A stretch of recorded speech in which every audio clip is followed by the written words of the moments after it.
משחררת ארבל יהוד משתחררת, ואז ראש ממשלת קטר עכשיו צריך לדלבר, צריך להראות שהוא מסוגל לפתור את הבעיה הזו. בהסכם זה כתוב שחור על גבי...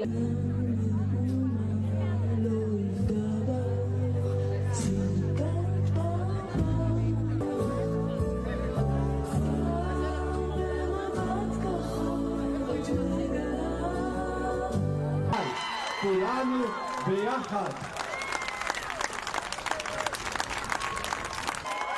אושר גדול. תודה רבה לכם. כפי שהיה כשהם הגיעו לארץ וראינו את השמחה ואת החיבוקים ואת ההתרגשות.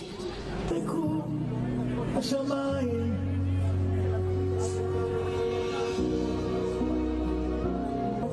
נושא תביטי יומה מכל האנשים ונפדאו צורך נקרא לזה רגע להתנפל, אנחנו בוודאי שלא, ולכן אני חושבת שהצוות שלנו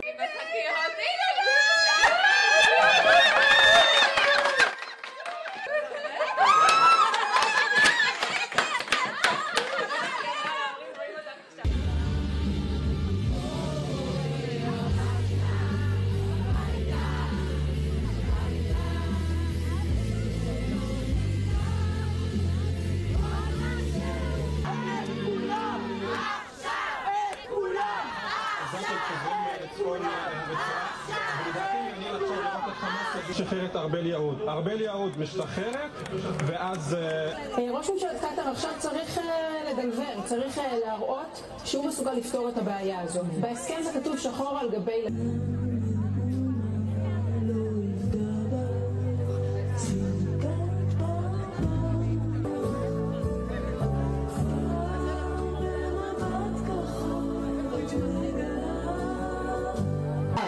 כולנו ביחד. אושר גדול.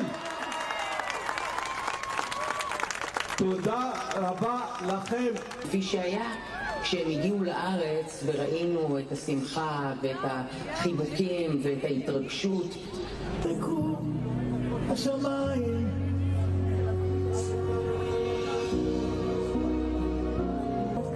נושא תביטי יומה מכל האנשים ונפדאו צורך נקרא לזה רגע להתנפל, אנחנו בוודאי שלא, ולכן אני חושבת שהצוות שלנו